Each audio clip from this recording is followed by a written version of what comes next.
Hola a todos los que nos escucháis en estos momentos. Hoy continuamos estudiando la Biblia con el tema 738 para estudiar el capítulo 27 del libro de Mateo. Como siempre, le damos la palabra a Francisco. El capítulo 27 que vamos a estudiar hoy sí que es el más importante de los evangelios, pues vamos a tratar de nuestra salvación y de todos los que aceptan a Jesús como su Salvador. En el capítulo 26 que estudiamos estos días pasados, hemos tratado sobre el apresamiento de Jesús por parte de los dirigentes judíos, apoyados por la traición de Judas. En este capítulo que vamos a estudiar, todo lo referente a los sufrimientos y a la muerte de Jesús en la cruz. Comienzo leyendo los dos primeros versículos que dicen así: Venida la mañana, todos los principales sacerdotes y los ancianos del pueblo entraron en consejo contra Jesús para entregarle a muerte, y le llevaron atado y le entregaron a Poncio Pilato, el gobernador. Poncio Pilato era el representante romano en Israel y sin el consentimiento de él no podía crucificar a Jesús. Antes de continuar con todo el zarandeo que realizaron con Jesús antes de la crucifixión, vamos a tratar sobre las consecuencias por las que tuvo que atravesar Judas, debido a la traición efectuada a su maestro. Todo esto está en los versículos 3 al 10. Pero veamos lo que dice el versículo 3. Entonces Judas, el que le había entregado, viendo que era condenado, devolvió arrepentido las 30 piezas de plata a los principales sacerdotes y a los ancianos. Ahora veamos la reacción de los malvados ante lo que les dice Judas. Dice el versículo 4. Yo he pecado entregando sangre inocente, mas ellos dijeron, ¿qué nos importa a nosotros? Allá tú. Y a continuación vienen las consecuencias del gran pecado cometido por Judas. Dice el versículo 5.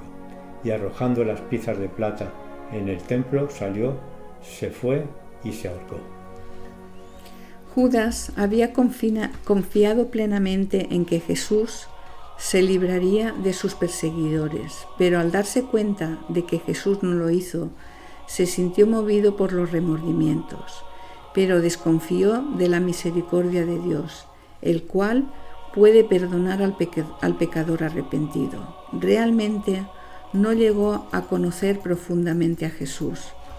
Los dirigentes judíos cogieron las 30 piezas de plata, pero como era una recompensa ilícita, porque con ellas habían sobornado a Judas, lo cual estaba condenado por las leyes de Moisés, con ellas compraron un terreno llamado Campo del Alfarero.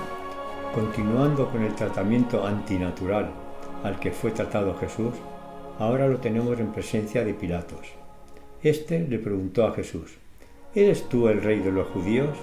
Y Jesús le dijo, ¿tú lo dices? Pilato siguió preguntándole cosas a Jesús, con el fin de encontrar alguna prueba de las que los dirigentes judíos lo acusaban, porque al ver a Jesús no podía entender cómo se le presentaba como un rey revolucionario que podía ser peligroso para Roma. Pero Jesús no contestó a ninguna, ya que sabía que no serviría de nada. A Pilato le resultó difícil de entender el que un reo, al que quieren condenarlo a morir en la cruz, no se rebelara y Jesús comenzara a defenderse. Voy a leer los versículos 15, 16 y 17. Ahora bien, en el día de la fiesta acostumbraba el gobernador soltar al pueblo un preso, el que quisiesen, y tenía entonces un preso famoso llamado Barrabás. Reunidos pues, ellos les dijo Pilato, ¿a quién queréis que os suelte? ¿A Barrabás o a Jesús llamado el Cristo? Pilato tenía un tremendo conflicto en su cabeza y no sabía cómo solucionarlo. Por una parte, él no podía condenar lícitamente a Jesús, porque sabía que no era un revolucionario que pudiera perjudicar a Roma. Pero, por otra parte, tampoco quería que este asunto sirviera para soliviantar a los judíos y que luego sus superiores le llamasen la atención.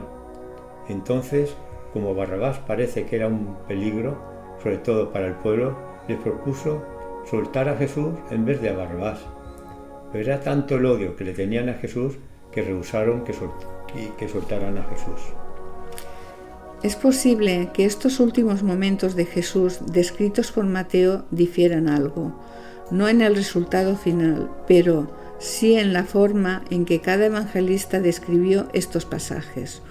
Unos les dieron más importancia a unas cosas y los otros se las dieron a otras.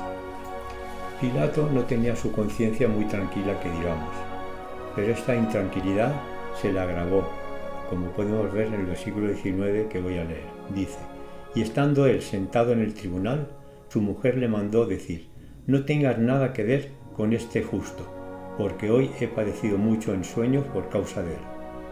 Ante la indecisión de Pilato y la insistencia de los sanguinarios dirigentes judíos al pedir la muerte de Jesús, Pilato vuelve a hacerles de nuevo la propuesta de soltar a Jesús en vez de a Barrabás, como dice el versículo 21.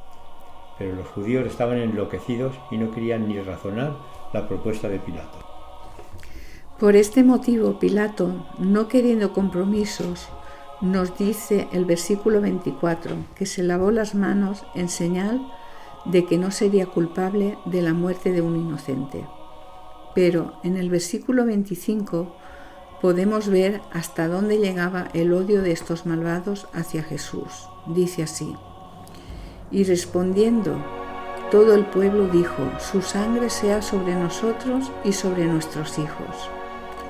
Pilato creía que con esta solución ya se podía quedar tranquilo, pero como Roma ya se había enterado del descontento existente entre los judíos y él, a los 5 años fue destituido porque Roma quería tener contentos a sus súbditos y evitar enfrentamientos.